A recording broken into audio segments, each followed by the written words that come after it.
Hello and welcome back to our video series. This is the third part in how to make sure your contents insurance gets paid. And here we're looking at storing. Insurance policies are important legal documents, so you should store them in a safe place. I suggest put them under your bed. Now, why would I want to say that?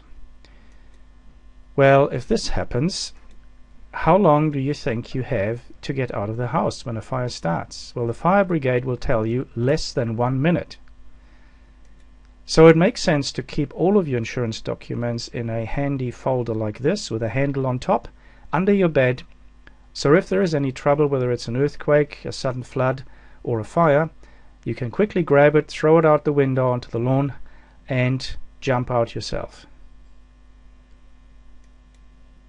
Mark it clearly that it is your insurance folder. You might have others with really important tax documents. Yeah, right. But maybe investment, trust documents, those kind of things. And I also suggest stapling or gluing your financial advisor's business card inside at the top, clearly visible. Because it's quite possible that place where you normally keep his or her details might not be accessible, and you want the phone number and email where all of the other insurance information is. Also, let's face it, it could well be that you might be hurt and someone else might have to alert to a claim or get the advisor's help, and it makes a lot of sense to have the information there.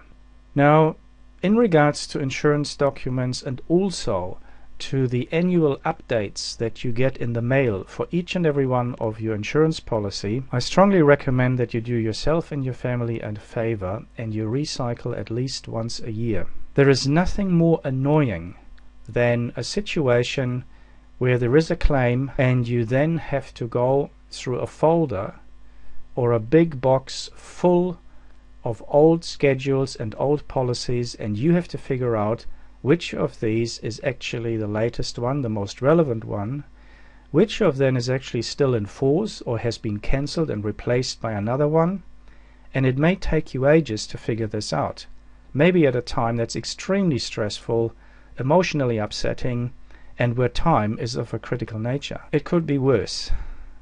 If we're dealing with a situation of death or a disabling, crippling disease, a family member might have to look for the appropriate insurance to sort out affairs. It would be a really great act of courtesy if your insurance folder is clearly organized and the latest schedules are in there and none of the old junk that's going to confuse a family member who will be clearly distressed and upset at that time, having to go through this information, sifting through of it. Make their job easier. Get rid of all the old junk. And if you have an opportunity, shred the information before you throw it away or rip it into tiny pieces. In this day and age of identity theft, you can't be too careful, and it makes sense in the greater scheme of talking about insurances to ensure that your identity is safe as well. So there you have it. We're coming to the end of video 3, and in video 1 we looked at taking a record of your valuables by using a digital camera and storing your information on a CD or a flash drive and giving it to your financial advisor for safekeeping.